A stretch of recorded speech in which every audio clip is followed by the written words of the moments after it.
नमस्कार. आपल्या उजनी धरण अपडेट न्यूज चॅनलमध्ये आपल्या सर्वांचं मनापासून स्वागत. आज 1 ऑगस्ट 2025. खरं तर पावसाळ्याचे आपले 2 महिने संपलेले आहेत. आज सकाळी उजनी धरणाची काय स्थिती आहे, दौंडच्या विसर्गामध्ये किती घट झालेली आहे आणि उजनीतून भीमा नदीमध्ये किती पाणी सोडण्यात येतं आहे, त्याचबरोबर वीर आणि बनगाडच्या विसर्गामध्ये काय फरक पडला आहे का, याची आपण सविस्तर माहिती घेणार आहोत.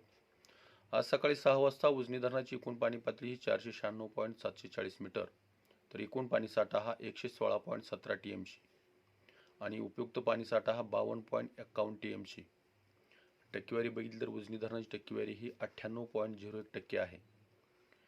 उजनीतून खरं तर शेतकऱ्यासाठी, नदीकाठच्या लोकांसाठी आनंदाची बाब अशी आहे की उजनीतून भीमा नदीमध्ये जे सोडण्यात येणारा विसर्ग होता, रात्री 6 वाजता तो 30,000 होता.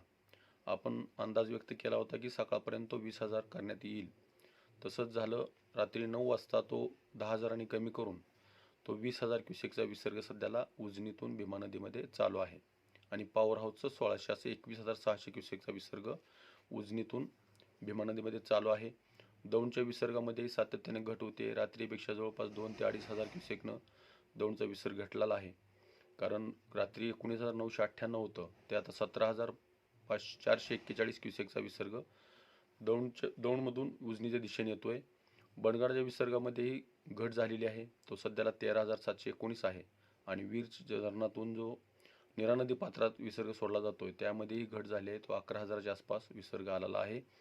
आणि उजनी धरणातून इतर योजना जे पाणी चालू आहे, सिनामाडा उपसा सिंचन असेल, बोगदा असेल, दहेगाव उपसा सिंचन असेल, कालवा असेल, त्या योजनेतून पाणी सोडण्याची जी आकडेवारी ती कायम आहे. सातत्याने तीच आकडेवारी पुढे येते, त्यामुळे ती सतत सांगण्यात काय अर्थ नाही.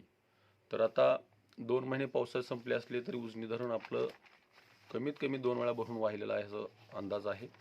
कारण बऱ्याच 21 मे पासून उजनी धरण प्लसमध्ये आल्यापासून ते आतापर्यंत उजनी धरणातून भीमा नदीमध्ये पाणी सोडण्याची प्रक्रिया सातत्याने चालू आहे, कमी अधिक प्रमाणात आहे.